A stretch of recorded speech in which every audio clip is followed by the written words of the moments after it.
Bonjour, bienvenue sur le plateau de télé Midest. On va vous parler d'un pilotage efficace de la fonction maintenance avec le retour d'expérience de la GMAO d'Imo Maint. Deux intervenants, Stéphane Deroc. Bonjour. Vous êtes ingénieur commercial GMAO chez d'Imo Maint et vous avez invité un de vos clients à venir témoigner. Merci Alexandre Maury d'être présent. Vous êtes chef de projet à la direction industrielle de Knof. Oui, bonjour. Merci beaucoup. Stéphane, je vais vous laisser ouvrir le bal et présenter évidemment d'Imo Maint en quelques mots, qu'on comprenne un petit peu l'activité de votre société. Ça marche. Écoutez, d'Imo Maint, c'est un acteur majeur du marché de la GMAO. On fait partie du groupe d'Imo Gestion, qui est un grand éditeur lyonnais spécialisé dans le développement logiciel pour le management. Multi-casquette, puisqu'on va toucher différents secteurs d'activité et différentes solutions. d'Imo Maint, nous, il faut savoir qu'on est présent dans différents pays, 65 exactement. On est éditeur de plusieurs solutions, donc d'une solution qui va s'orienter très petite société, TPE. Et également, on va monter dans la gamme comme ça, puisqu'elle est évolutive, et on va s'adresser à différents secteurs de marché et différents types d'entreprises. Il faut savoir qu'on est donc à peu près 40 chez d'Imo Maint, pour les petits chiffres. On a fait un peu plus de 3 millions de chiffres d'affaires l'année dernière. On a 2000 clients actifs dans 65 pays, comme je vous le disais tout à l'heure, hein, quels qu'ils soient. 550 projets internationaux, donc c'est pas rien, ça prouve quand même qu'on est quand même bien implanté à l'international. Donc sur les 40 collaborateurs également, on est divisé, on est quand même très sectorisé entre le commerce, tout ce qui est consulting et également développement, parce qu'on a un gros pôle R&D également pour justement répondre aux problématiques et aux besoins des clients et à l'innovation, à suivre aussi les technologies. Qu'est-ce qu'il faut savoir de plus, c'est qu'on est également présent depuis 20 ans, donc ce n'est pas rien dans le secteur. Et voilà, donc on a plusieurs clients, dont Knof ici présent aujourd'hui, qui a décidé de travailler sur une de nos solutions qui est Axel aujourd'hui, puisque comme je vous disais, on a plusieurs solutions micro, mini, maxi, Axel et Service Maint pour répondre à différents besoins.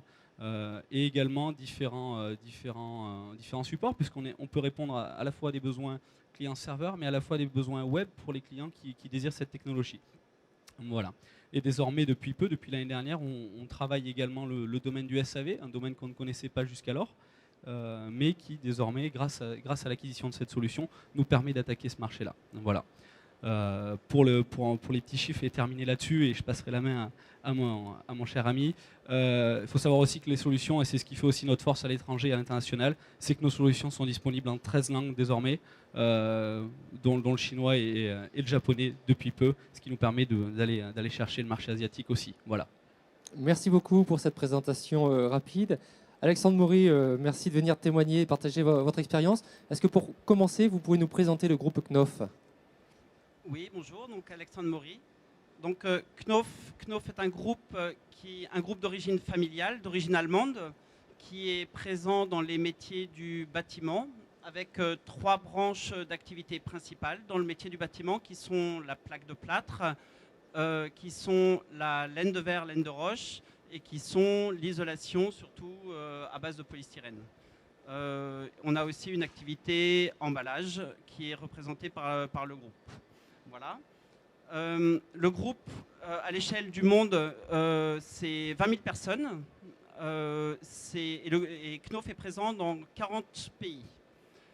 Donc moi, je représente ici une des branches du groupe Knof, qui est la branche bâtiment. C'est-à-dire, le bâtiment France, c'est 12 usines en France. 12 usines en France, c'est à peu près 1000 personnes. Voilà. Et je fais partie de la direction industrielle. La division dont je fais partie fabrique et commercialise surtout du polystyrène, de la fibre de bois et du polyuréthane.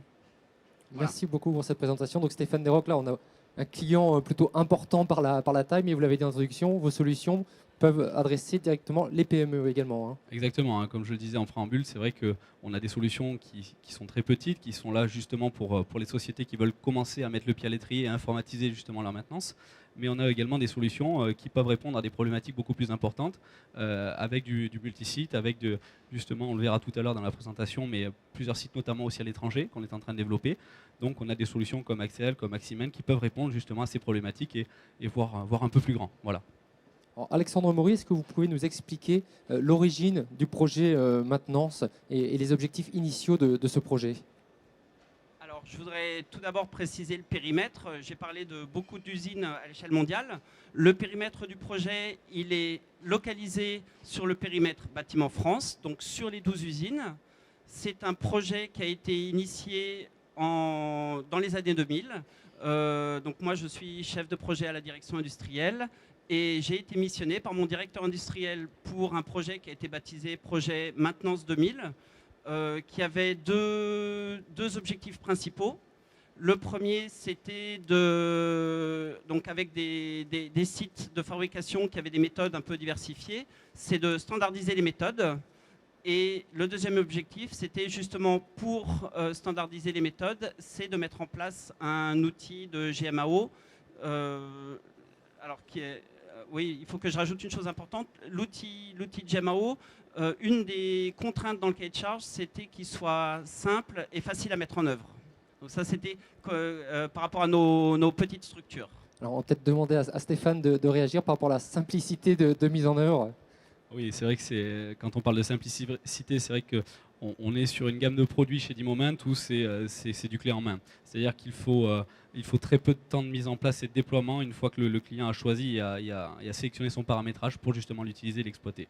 Voilà, pour répondre à la question. On va vous demander justement, Alexandre, comment ça s'est passé en termes de déploiement, de mise en place. Est-ce que ça a vraiment été simple comme vous l'espériez? Oui, justement. Donc là, je précise bien, c'était les données de départ. Donc il y a eu toute une histoire, effectivement, parce que il y a plus de 10 ans de développement de ce projet. Il y a eu toute une histoire. La solution Axel a été sélectionnée tout au début, c'était en 2000, je crois que c'était au Salon de la Maintenance, a été sélectionnée. Et à l'époque, la solution Axel, c'était un CD-ROM. C'était un CD-ROM qu'on installait sur des postes, une solution client-serveur. Ça, c'était le démarrage. Cette solution a beaucoup évolué. On a grandi avec la solution, on a grandi ensemble. La solution maintenant est devenue, la solution Axel est devenue une solution avec serveur web, solution web, avec un serveur central qui est basé en Alsace et une solution multisite qui accède à ce serveur central. Peut-être un mot sur justement ce choix de passer à une solution web. C'est ce que je disais tout à l'heure, on a une équipe aussi R&D qui est là pour justement répondre à un besoin et à suivre aussi les innovations. On s'est aperçu que le client serveur, ça a sa durée de vie de toute façon, hein, et puis ça répond à un besoin, mais le client serveur également, la solution web également répond à d'autres besoins et des exigences que certains groupes comme Knauf avaient aussi par la simplicité. Et donc du coup, on a mis en place cette migration progressive qui fait que désormais, on est passé sur une solution Axel full web. Voilà, pour simplifier notamment, l'avantage du full web, je vais le préciser, c'est simplifier l'administration. On a un serveur, très peu de postes à installer derrière, puisque c'est juste via un navigateur internet, quel qu'il soit. Donc au niveau aussi de la puissance de l'ordinateur, il n'y a rien. Donc simplicité d'administration, facile d'utilisation et de déploiement. Voilà, donc il y a tous les avantages et la pérennité de ce genre de solution. Voilà. C'est aussi le choix qu'on a fait chez D-Moment à l'époque. Je rajouterais juste quelque chose par rapport à l'évolution qui convenait bien à notre stratégie informatique. Parce que la solution CD-ROM a forcément ses limites. Et maintenant, c'est une solution qui est intégrée et maîtrisée et gérée par notre service informatique. Alors justement, quel bilan vous pouvez faire sur l'intégration de la solution Axel et sur les gains que vous avez obtenus? Alors le bilan, il est positif. Il est positif. Alors je vais essayer de développer en plusieurs points. D'une part, au début, c'était une directive groupe. C'était une directive qui venait d'en haut. Maintenant, on s'est rendu compte que c'est un outil qui a été intégré, on va dire, dans le métier des responsables maintenance. Il a été intégré dans le quotidien des responsables maintenance. Je ne sais pas très bien comment le dire. L'informatique a été un peu effacée au profit du métier. C'est devenu un outil métier et pour moi, c'est un enjeu important. c'est pas un outil informatique, c'est un outil métier dont les responsables maintenance se servent maintenant au quotidien. Donc le deuxième point positif que je voudrais relever, c'est que ça a créé une réelle dynamique au niveau des responsables maintenance, au niveau des différents sites, une dynamique ne serait-ce qu'en termes de communication. Ça a créé une dynamique qu'on a mis en place aussi, on a mis en place des formations, des sessions de formation qui ont permis de travailler sur la GMAO et aussi justement sur le métier. Ça a permis une meilleure communication en termes d'échange de pièces de rechange, par exemple. Donc de mutualisation de pièces de rechange et de standardisation. Et donc là maintenant, bon, c'est des projets qui continuent, enfin, c'est des missions qui continuent. C'est une standardisation de la maintenance préventive sur les différents sites, avec des équipements qui sont similaires, on va dire. Voilà. Et je veux juste rebondir là-dessus, Alexandre, en disant qu'on a mené différentes formations et réunions avec tous les sites à chaque fois. Et ce qu'on voit, c'est que, pour rebondir sur ce que tu as dit, c'est assez important, c'est qu'on voit vraiment que c'est devenu le métier qui est devenu au cœur vraiment de l'utilisation du logiciel, pour la simple et bonne raison que suite à cela, eh bien, on a eu énormément de demandes de la part justement des acteurs du métier, des responsables maintenance, des utilisateurs, différents techniciens et de chaque site.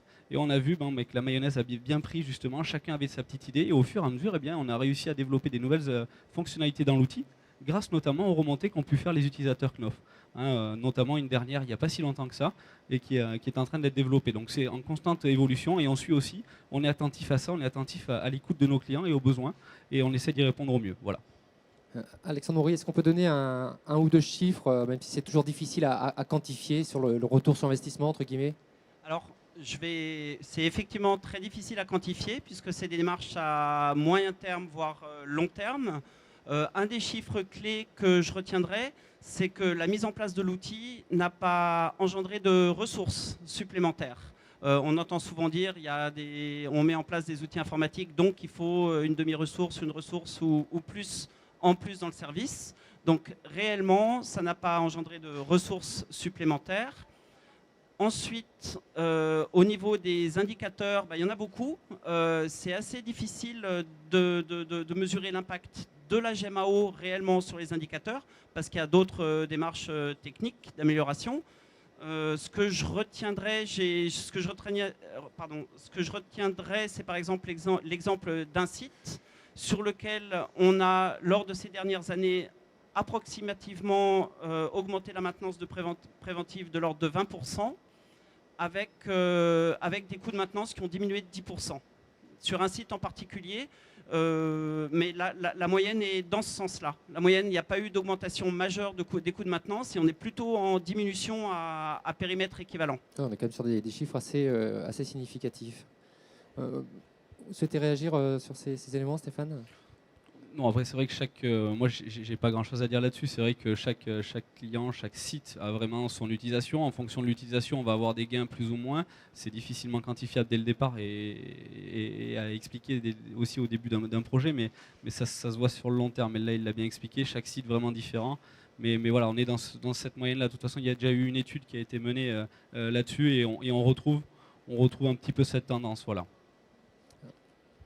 Donc, permettez-moi, il y a une chose que je voulais rajouter sur cette mise en place, sur le bilan. On avait parlé d'objectifs au début, donc deux choses. Les objectifs, je reviens sur les objectifs, c'était la standardisation des méthodes et inévitablement le constat, c'est que la mise en place de l'outil informatique, de par sa conception, entraîne des méthodes communes. Et elles sont complétées par un processus maintenant, ce qu'on a mis en place, un processus organisationnel. Voilà. Ouais, donc on est vraiment dans une démarche structurante quand on parle de standardisation et oui. le fait de bien utiliser l'outil permet de le faire. Excusez-moi. Et le deuxième objectif, c'était concernant la simplicité de mise en place. Donc le bilan, et là, on peut témoigner ensemble. Le bilan, c'est que la solution est... Alors, je ne vais pas dire instantanée à mise en place, mais la mise en place a été relativement légère pour une raison principale, c'est la mise en place d'un jeu de paramètres communs qu'on a mis en place dès le début pour toutes les usines. C'est-à-dire que les utilisateurs n'ont plus à s'occuper que de l'opérationnel. Voilà, on a défini déjà un plan et un cadrage dès le départ, on a défini un périmètre et chaque site Knof s'intègre directement dans ce périmètre avec les droits en fonction du profil concerné et chacun, c'est exactement pareil. Donc au final, tous les sites travaillent de la même façon. Une nouvelle personne qui arrive justement dans ce process, un nouveau site qui rentre dans ce process justement est installé quasiment instantanément avec juste de la formation à l'utilisation uniquement. Et une formation à l'utilisation, il y en a pour 2-3 jours grand maximum pour ce genre de projet. Donc on arrive aussi là-dessus à réduire les coûts quelque part, voilà, tout en standardisant l'information au sein d'un groupe. Voilà. Alors, Alexandre Maury, est-ce que vous avez, maintenant que la solution est en place, d'autres projets? Est-ce qu'il y a des évolutions qui sont prévues? Alors, on a atteint maintenant un stade de maturité correct, je dirais. Par contre, effectivement, maintenant, il y a un enjeu et il y a des projets en cours. L'enjeu actuel, c'est l'intégration de l'outil Giamao au système d'information de l'entreprise. Donc, la communication avec l'ERP. Donc, deux missions principales, deux projets principaux qui sont en train de se mettre en place. Donc, la mise en place de tableaux de bord. Donc, la Giamao en produit beaucoup. Pour la direction générale, ça ne suffit pas parce que c'est très technique. La direction générale a besoin de corréler les indicateurs de maintenance avec les indicateurs de production, voire d'achat. Et donc le projet informatique en cours, c'est d'avoir un tableau de pilotage de la maintenance, justement. Des indicateurs de synthèse qui permettent justement ce pilotage. Donc, je précise, indicateurs maintenance qui sont préventifs, heures de maintenance, indicateurs de prod qui sont les arrêts, et voilà, et les coûts de maintenance qui sont voilà. Voilà, donc ça, ce sont deux chantiers qu'on va mener dans les temps à venir, et on a déjà commencé sur certains points, notamment sur l'interface avec le RP. Le deuxième point important d'intégration comme tu le dis Stéphane, d'intégration de l'outil Axel avec le système d'information, c'est effectivement l'intégration au niveau des achats. Pour l'instant, il y avait deux systèmes séparés. On est en train d'intégrer la Giamao dans le flux d'achat. Ce qui permettra entre guillemets, de plus faire la différence entre l'outil de Giamao et l'ERP. Et puis d'éviter les doubles saisies, hein, c'est ce qu'on fait très régulièrement sur 2 projets sur 3, des interfaces avec des systèmes d'information. Pourquoi? Parce que derrière, on évite d'avoir plusieurs solutions. On n'en a qu'un, chacun travaille avec le sien, mais tous les autres, ils discutent ensemble. Ça évite le travail de ressaisie également. Qui dit ressaisie dit risque d'erreur. Donc forcément, voilà, on va travailler là-dessus pour justement gagner encore plus en productivité là-dessus. Voilà. Alors, oui. Oui, peut-être un troisième point, mais c'est un projet, effectivement c'est un projet qui n'est pas encore lancé, c'est tout ce qui est mobilité, qui est une piste d'évolution, mobilité ou traçage code-barre, qui permet, qui a été commencé partiellement, qui permet d'identifier les pièces, qui permet d'identifier les saisies, qui permet aussi de faciliter tout ce qui est opérationnel. Également, aussi, puisqu'on a commencé sur un site, donc ça a été un succès. Il y a un site qui était demandeur, suite encore une fois à ces réunions qu'on fait régulièrement. Il y a un site qui était demandeur, on l'a mis en place. On a fait un pilote. Et ce pilote, pour le moment, il est convaincant puisqu'il y a d'autres sites qui le veulent. Et donc là, on est en train, justement, ça sera très probablement pour l'année prochaine, mais de déployer ces différents sites avec ce système de code à barre. Voilà. Et donc toujours intégré à la solution Axel. Exactement. Dernier point, est-ce qu'il est question de déployer, parce qu'on a dit que c'était pour les domaines bâtiments en France. On a vu que le groupe a plusieurs secteurs d'activité et en plus une présence à l'international. Est-ce qu'il est prévu éventuellement de déployer la solution dans d'autres domaines d'activité ou d'autres pays? Alors, le projet initial, le périmètre du projet, donc c'est Division Bâtiment France, donc c'est un périmètre bien précis. La solution a été déployée dans d'autres branches, donc la branche emballage de notre société, et a aussi été installée en Tunisie et en Belgique, dans d'autres activités, dans d'autres branches d'activité. Je n'oserais pas employer le mot de plug and play, mais comme on l'a fait, justement, comme ça a été conçu, c'est comme dit, adaptable à d'autres activités et à d'autres sociétés du groupe avec justement ce jeu de paramétrage commun. Donc, je rebondis là-dessus, puisque c'est vrai qu'on a fait cette année justement un déploiement sur un site un petit peu sensible, hein, puisqu'on a attaqué le domaine de la pétrochimie sur justement un site en Belgique. Et justement, il y avait des besoins et il y avait aussi certains risques quand même. Et bien, on les a justement comblés et justement bien adaptés et assimilés avec la solution qu'on avait déjà pré-paramétrée, puisqu'au final, ben, on s'est aperçu qu'avec le paramétrage et le type, le prototypage qu'on avait fait, eh bien, tous les sites plus ou moins, même s'il y a des différents risques, eh bien, et s'ils sont plus sensibles que d'autres, eh bien, ils s'intègrent parfaitement avec ça. Et c'est ce qui dit la logique du plug and play, c'est voilà, il y a un site qui est demandeur, eh bien, on a une solution, on vous la propose. Et si vous le voulez, voilà, le temps de déploiement, c'est quasiment instantané. Voilà. Merci beaucoup. On arrive quasiment au terme de cette émission. Alexandre Maury, si on devait vous demander un mot de conclusion, que ce soit un conseil pour d'autres entreprises qui voudraient se lancer dans la démarche, ou une erreur à ne pas faire. Alors le mot de conclusion que j'aimerais faire là maintenant, c'est plus un sentiment. Je reviens sur le point de l'outil informatique, l'intégration de l'outil informatique dans le métier de la maintenance. Le métier de la maintenance, ça reste un métier très opérationnel. Pour moi, la clé, elle est là. Quand on arrive à mettre en place l'outil et que les responsables maintenance justement s'approprient l'outil, c'est le témoignage que je pourrais faire maintenant. La relation et le travail avec les responsables maintenance devient très bonne, très constructive et très dynamique. Donc pour ça, définitivement, l'outil a contribué à cette démarche-là. Merci beaucoup et merci d'être venu partager votre expérience. Stéphane Deroc, un dernier mot de conclusion? Écoutez, un dernier mot pour conclure. C'est vrai que, comme l'a dit Alexandre, on a quand même énormément travaillé ensemble et c'est toujours un plaisir puisqu'on arrive à chaque fois à trouver de nouvelles évolutions, de nouvelles perspectives et on avance ensemble et c'est toujours intéressant comme ceci de pouvoir travailler. Donc voilà, je suis très très content du projet qu'on a mené. Il continue, il n'est pas terminé. Donc voilà, après, chacun se fera sa petite idée. Voilà. Merci beaucoup, merci pour votre participation à cette émission. Merci à vous. Et on se retrouve bientôt sur Mides TV pour d'autres émissions.